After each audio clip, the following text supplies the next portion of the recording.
Rabbi syrah li sadri wa yassir li amri wahlul 'uqdatam min lisani yafqahu qawli.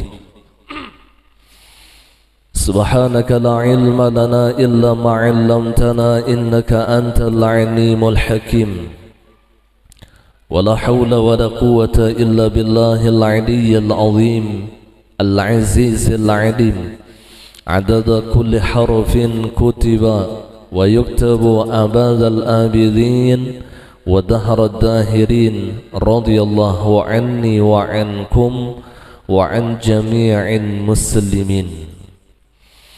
Yang ketujuh, perkara yang wajib kita jaga pada lisan kita, yaitu mendoakan orang lain agar binasa. Jadi haram hukumnya ketika lisan kita atau hati kita mendoakan orang lain mendapatkan kebinasaan atau kemudaratan. Dan kita sudah mengetahui ketika seseorang berdoa, maka turunlah malaikat.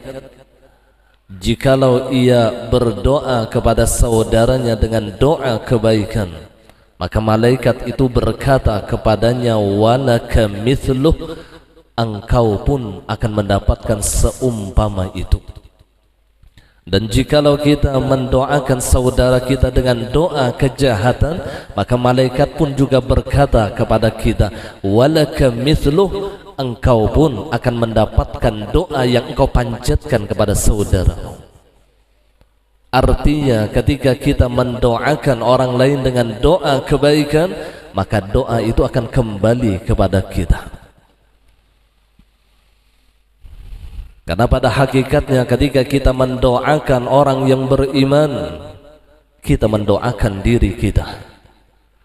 Disinilah Rasulullah beliau pernah mengatakan, al-mu'min mir'atul mu'min. Orang yang beriman itu adalah cermin bagi orang yang beriman. Mun pian di hadapan cermin, pian doakan orang yang di dalam cermin dah. Siapa yang pian doakan? Diri pian. Ketika pian doakan kebinasaan orang yang di dalam cermin itu, maka pada hakikatnya kita mendoakan diri kita binasa. Orang beriman itu cermin bagi orang yang beriman. Al-mu'min mir'atul mu'min. Dan inilah akhlak para awliya Allah. Sejahat apapun mereka dizalim oleh musuh-musuhnya, maka doa yang keluar daripada lisan mereka hanyalah doa kebaikan. Mereka mengikuti sebagaimana akhlak Habibuna Muhammad sallallahu alaihi wasallam. Ketika orang kafir Quraisy dengan penuh kezaliman kepada beliau, memboikot kepada beliau, memusuhi, bahkan ingin membunuh beberapa kali kepada beliau, maka yang keluar daripada lisannya mulia Nabi kita Muhammad sallallahu alaihi wasallam, Allahumma hdi qaumi fa innahum la ya'lamun. Ya Allah, berikanlah hidayah kepada kaumku, berikanlah petunjuk kepada mereka ya Rabb, fa innahum la ya'lamun, karena bahwasanya mereka tidak mengetahui siapa diriku. Inilah akhlak Nabi kita Muhammad sallallahu alaihi wasallam yang diikuti oleh para aulia Allah. Kada sedikit saja disakiti orang, mudahan 7 keturunan karena karumut. 7 keturunan mendoakan orang karena karumut. Lahir anak-anak bakarumut, lahir cucu-cucu bakarumut, lahir intah kemit sabak kurumutan 7 turunan gara-gara doanya wara. Sekalipun Nabi mengatakan da'watul mazlum mustajabah, doa orang yang terzalimi itu dikabulkan oleh Allah. Tetapi kita orang yang terzalimi misalnya, maka tidak patut mendoakan kejahatan kepada mereka. Padahal ketika orang zalim kepada kita, ini suatu hadiah kepada kita. Apa hadiahnya? Allah kabulkan doa kita. Li'annahu laysa bainahu wa bainallahi hijab, karena bahwasanya kata Rasulullah tidak ada di antara dirinya dengan Allah itu dinding, enggak ada dinding. Da'watul mazlum mustajabah. Sampai para ulama mereka mengatakan kun mazluman wa la takun zaliman. Jadilah engkau orang yang terzalimi dan janganlah engkau menjadi orang yang zalim. Karena ketika kita terzalimi, doa kita ketika itu dikabulkan oleh Allah. Bukan hanya doa kejahatan, doa kebaikan pun dikabulkan oleh Allah.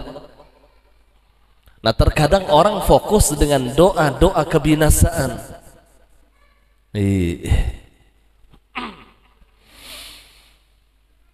Padahal alangkah mulianya mun kita mendoakan diri kita dan orang yang menzalim kita dengan ampunan dari Allah. Ya Allah, ampunilah dosa-dosa orang yang zalim lawan ulun. Ini seringkali beberapa orang yang menyaksikan langsung ketika almarhum Abah Guru sekumpul masih hidup, setiap malam yang beliau doakan, yang beliau tangisi, ya Allah, ampunilah dosa orang yang memusuhiku. Ya Allah, ampunilah dosa orang yang zalim kepadaku. Ya Allah, ampunilah dosa orang yang benci lawan aku. Akhlaknya Abah Guru sekumpul. Ya Rasulullah, mun kita ada tahuai lagi menyaraput doa yang kada baik ke. Jangankan manusia yang zalim, samot aja yang soalnya sebungo tambok satua bangsat samotnya ya kan. Samot tuh lain manusia. Sudah mun manusia kada tahuai lagi. Hanlah. Mudahan kita bisa berakhlak sebagaimana akhlaknya para aulia Allah. Mun kita nih kada kawat jadi wali, maumpati akhlak wali barang, maumpati akhlak wali barang. Ada di dalam satu riwayat Rasulullah mengatakan, tashabbahu birrijal, tashabbahu fa inna tashabbuha birrijali falah. Tashabbahu, serupailah orang soleh, serupailah para aulia Allah, ikuti akhlak-akhlak mereka.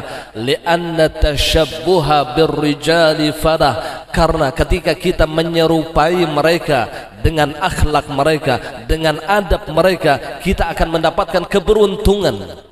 Sekalipun kita bukan menjadi orang soleh, sekalipun kita bukan para aulia Allah, tapi kita berusaha mengikuti akhlak mereka, maka falah, ia akan mendapatkan keberuntungan di dunia wal akhirah. Dunia akhirat beruntung. Kan menyerupai itu kada jadi, lain jadi. Nabi kan mengatakan kunu aulia, jadilah ikam wali kada. Kunu salihin, jadilah nyawa orang soleh kada. Tashabbahu, serupailah orang soleh.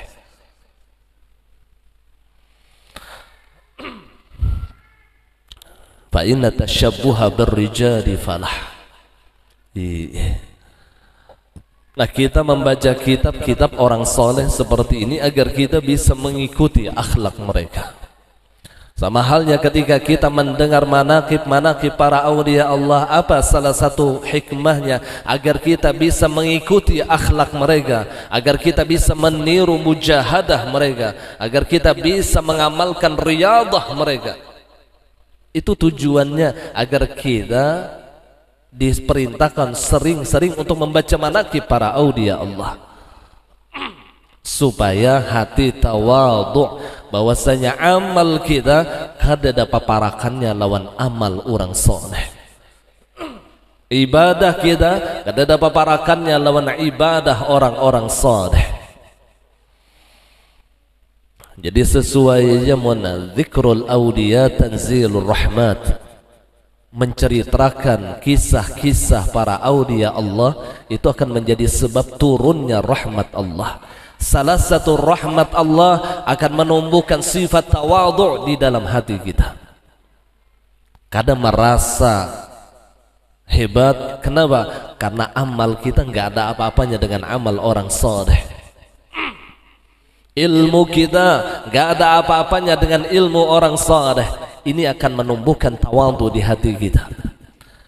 Dan rahmat yang kedua, ketika kita sering mendengar manaqib para aulia Allah, manaqib orang-orang saleh, sedikit demi sedikit kita bisa mengamalkan akhlak-akhlak mereka. Itu yang ngarannya tanzilur rahmat, turun rahmat Allah. Karena definisi daripada rahmat, ziyadatul khair minallah fid dunya wal akhirah, bertambahnya kebaikan dari Allah baik di kehidupan dunia maupun di kehidupan akhirat. Orang yang banyak mendapatkan rahmat Allah, maka artinya ia banyak mendapatkan kebaikan-kebaikan dari Allah fid dunya wal akhirah.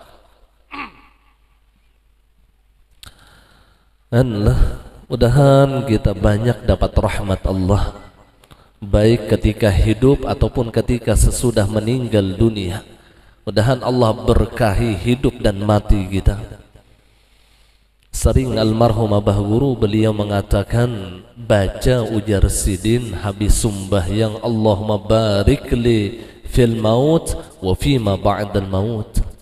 Allahumma barik li fil maut, ya Allah berkahilah ulun ketika ulun mati, wa fima ba'dal maut, dan berkahilah ulun sesudah ulun mati. Kan ini menjadi wiritan yang dilanggar-langgar sebahagian itulah.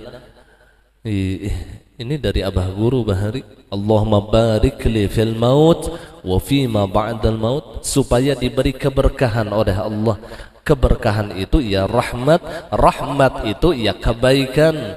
Dan asal usul daripada rahmat Allah itu salah satunya adalah ketujuh mengisahkan para aulia Allah dan ketujuh mendengar cerita-cerita waliullah. Yang lalu matinya berberkah, ya orang bahari dah. Bila bertamu kakawanan yang dikisah wali, bila berkumpul lawan anak bini yang dikisah wali, orangnya kada alim, kada ibadah, mati berkaramat. Mati berkaramat. Kenapa? Bila tak kumpul berkisah wali. Kada seikung dua orang bahari nangga ini. Men kita ni tak kumpul yang dikisah Afgan. Bila tak kumpul yang dikisah aib orang, tuh kita tuh Allah. Mudah-mudahan Allah berkahi hidup dan mati kita. Nih.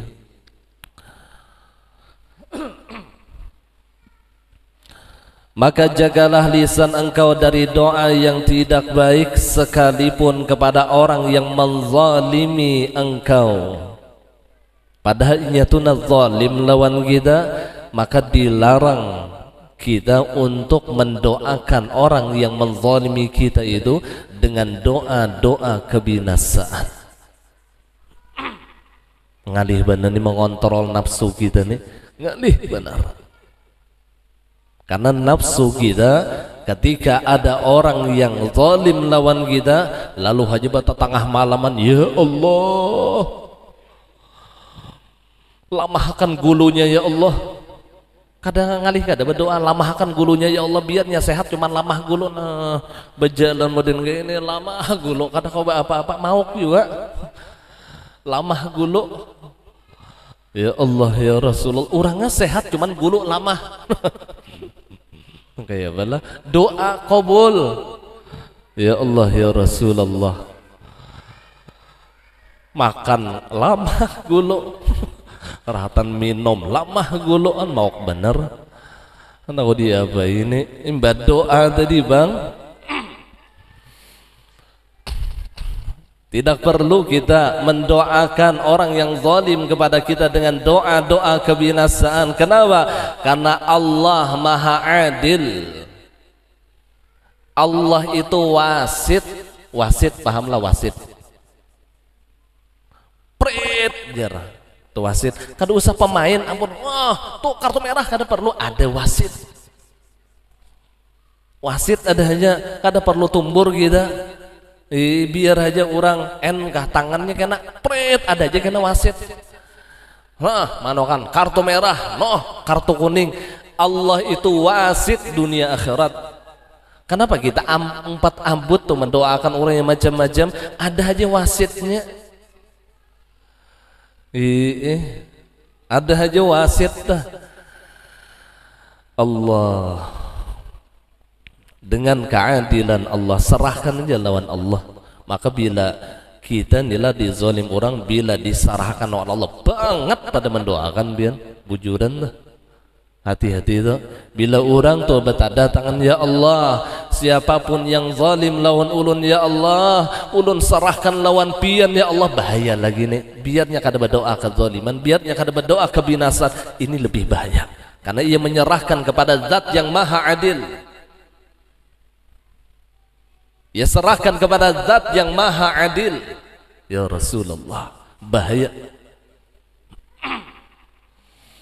Namun kita mendoakan binasa maka nafsu yang keluar maka setiap nafsu yang diinginkan oleh nafsu jelas inna nafsa la'ammaratum bisu bahwasanya nafsu ini akan memerintahkan kepada kejahatan pasti akhirnya kada baik itu tuh karena nafsu tadi bila nafsu sudah yang umpati ibadahkah bila nafsu yang umpat doakah bila nafsu yang umpat ba'amalkah bila nafsu yang umpat ammaratum bisu ia akan memerintahkan kepada kejahatan.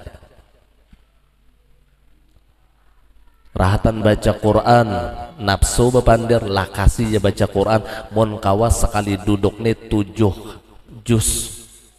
Oh ya lalu membaca Quran tadi kada buku bahuruas lagi kada ada lagi tadangar manasin manasyin manasot panjang pendeknya bahapal kira-kira ibadahnya diterima kada lawan Allah kada diterima Allah. Rubbata lil Quran wal Quranu yal'anuh berapa banyak orang yang membaca Al-Quran ternyata Al-Quran melaknat kepada dirinya sendiri bahapal baca Quran gara-gara suruhan nafsu tadi bahancap lakasi ikan baca Quran, lakasi ikan baca Quran, baca Yasin aja bilang kada bobo baruas lagi.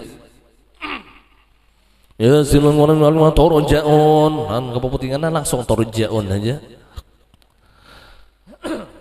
Nafsu rahatan bersedekah ujar nafsu lakasi bersedekah tampulu banyak orang. Karena bila orang kada melihat ikam kada tahu orang bahwasanya ikam bersedekah lalu kira-kira sedekahnya diterima Allah kada. Inilah nafsu ammarah bisu memerintahkan kepada kejahatan dengan dibungkus ibadah dengan bertopengkan amaliyah tapi di dalamnya diliputi dengan hawa nafsu yang menggerogoti akan amal ibadah kita. Na'udzubillah summa na'udzubillah. Kada gampang orang ba'amal tuh ya belum tentu selamat apalagi yang pangoler yang ba'amal ibadah tuh belum tentu selamat apalagi yang kada ba'amal ibadah ya Rasulullah karena di dalam hati kita ini ada 4 khatar nih ujar Imam Ghazali yang pertama khatar rabbani yang kedua khatar nafsani atau khatar malaki yang ketiga khatar nafsani yang keempat khatar syaitani ada dari Allah lintasan di hati ini ada dari malaikat ada dari syaitan ada dari hawa nafsu dan ini silih berganti keluar masuk di dalam kalbu kita silih berganti tetapi ada ciri-cirinya di dalam 4 perkara ini. Coba baca kitab Minhajul Abidin. Ada ciri-cirinya. Salah satu ciri itu khatar rabbani. Khatar rabbani itu ketika masuk ke dalam hati tetap kada berubah-ubah. Itu ciri khatar rabbani. Bila masuk ke dalam hati kita negeretek kada berubah-ubah. Tetap aja ada terus itu Rabbani dan biasanya khatar Rabbani tidak pernah menyalahi daripada syariat ada pernah menyalahi syariat. Tapi kalau khatar malaki ini baik ya, khatar malaki itu dari malaikat. Bila nya timbul tinggalam khatar malaki ini tang masuk ke hati, imba tu timbul pulangan, tinggalan pulang, imba tu masuk pulang, keluar pulang, masuk pulang cuman rajab.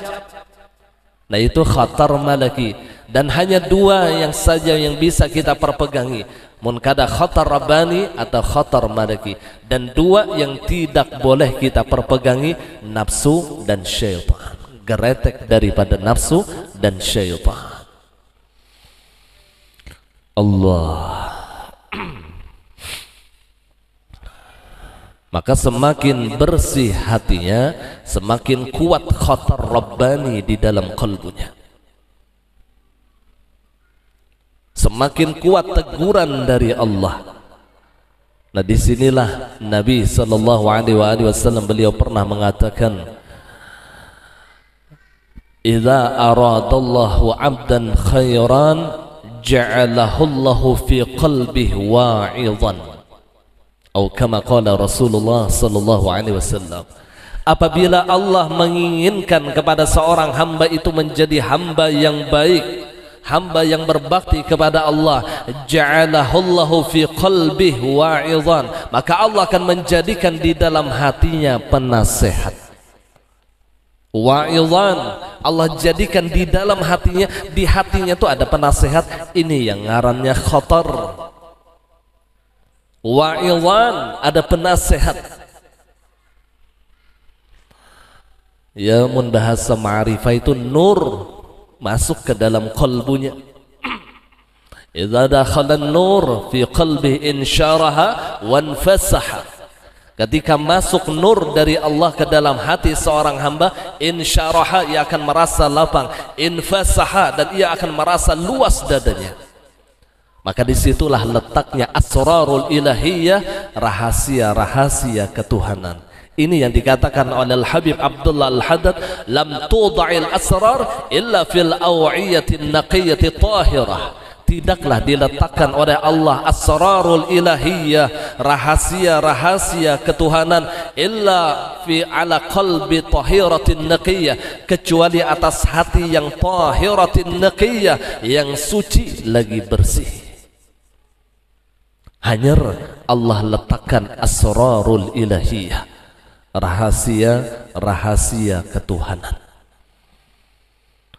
Allah, mudahan Allah hiasi hati kita dengan asrarul ilahiyah, uluman laduniyah.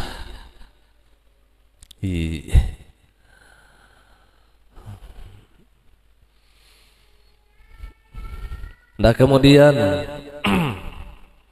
serahkan urusannya kepada Allah Subhanahu wa ta'ala. Di dalam hadis disebutkan, innal mazluma la yad'u 'ala zalimihi hatta yukafi'ahu thumma yabqa lidh-dhalimi fadlun 'indahu yutalibuhu bihi yaumal qiyamah. Ujar Rasulullah, bahwasanya seorang yang dizalimi mendoakan kebinasaan penzalimnya. Ia didoakan supaya mendapatkan binasa orang yang zalim lawan ia,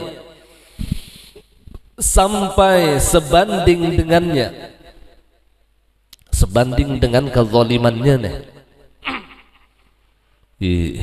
Kemudian bagi orang yang menzalimi mempunyai kelebihan padanya yang akan dituntutnya pada hari kiamat. Jadi orang yang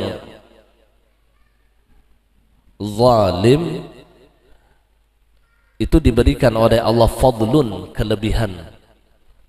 Apa kelebihannya?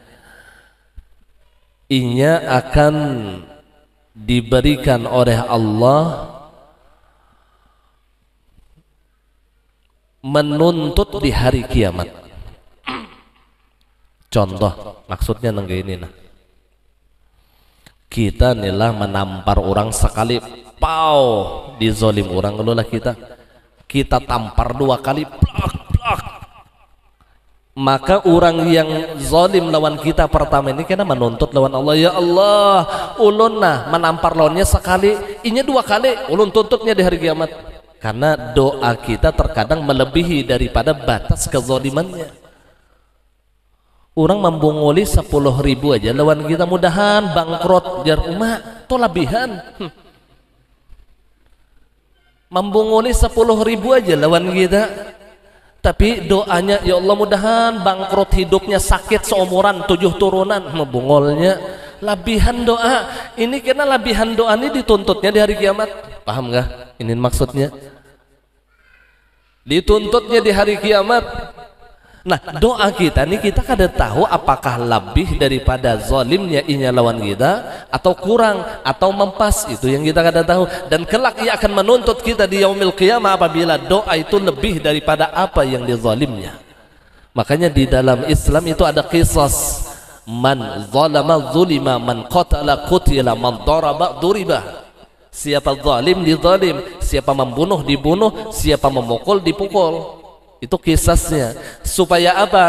Dilaksanakan kisas di dunia agar di akhirat ia tidak lagi diazab oleh Allah di dalam api neraka, supaya lepas daripada azab Allah di akhirat lalu dikisas di dunia. Ada kisas adalah lalu karena orang yang zalim tadi menuntut lawan kita karena kita labihan berdoa. Labihan. Maka biasanya kalau orang telah mendoakan saudaranya dengan doa-doa kebaikan, itu biasanya orang itu hatinya dipenuhi dengan rahmat, kasih sayang lawan umat Rasulullah. Nah ini kenapa jadi Syekh Seman itu menyuruh kita membaca doa Allahumma ufir li ummati sayyidina Muhammad, Allahumma arham ummata sayyidina Muhammad, Allahumma astur ummata sayyidina Muhammad, Allahumma jbur ummata sayyidina Muhammad. Bukan hanya sekedar doa, tapi doa ini menjadi pengamalan di dalam kehidupan kita, agar kita memiliki hati yang rahmatan sebagaimana hati Habibuna Muhammad sallallahu alaihi wasallam, sebagaimana hati para kekasih-kekasih Allah. Mereka memiliki hati yang rahmatan. Ya Rasulullah, Allahumma ufir li ummati sayyidina Muhammad, ya Allah ampunilah dosa seluruh umat Rasulullah. Allahumma arham ummata sayyidina Muhammad, ya Allah kasih sayangilah seluruh umat Rasulullah. Amun kita tuh montong berdoa nang kayak itu, tapi penyarikan kira-kira kada sesuai lah lawan doa. Tabu bonceleng mata menyariki orang, tapi doa habis subuh Allahumma arham ummata sayyidina Muhammad, kada cocok lawan kaloong. Ada cocok lawan doa. Ada yang Allah mastur umat sayyidina Muhammad, ya Allah tutupilah aib umat Rasulullah, tapi hagawiannya hari-hari membongkar aib orang. Habis subuh berdoa Allah mastur umat sayyidina Muhammad, ya Allah tutupilah aib Muhammad. Hanya imba tuntong subuh sudah menanangga anu tuh ke malam tadi aku bakal hayat dua laki bini. Hanya rimbah menyambat berdoa, ya Allah tutupilah aib umat Muhammad, biisukan mengisah aib orang. Unda jar kada suah tertinggal doa ini, doa Syekh Semani luar biasa. Doanya pengamalannya kada ada. Ada orang yang kada sing doaan, tapi ia sama mengamalkan doa tersebut. Kenapa? Hatinya penuh kasih sayang. Ia suka menutupi aib saudaranya. Ia suka menyempurnakan kekurangan saudaranya. Ia memaafkan segala kesalahan saudaranya. Allahumma ufir, ya Allah ampunilah dosa umat Muhammad. Artinya ia memiliki jiwa yang pemaaf. Tidak ada dendam di dalam kalbunya. Bila ia tu berdoa, ya Allah ampunilah umat Muhammad. Belum lagi orang itu meminta ampun kepadanya, sudah mengampuni kesalahannya. Berdoanya pang cocok, Allahumma ufir li ummati sayyidina Muhammad. Sesuai lawan doa. Ini bilang tiada maaf bagimu. Kan? Bebinian pangerancak ada yang bersumpah-sumpah unda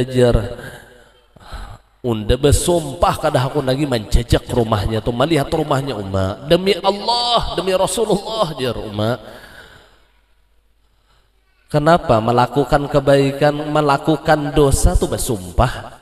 Kira-kira baik kada?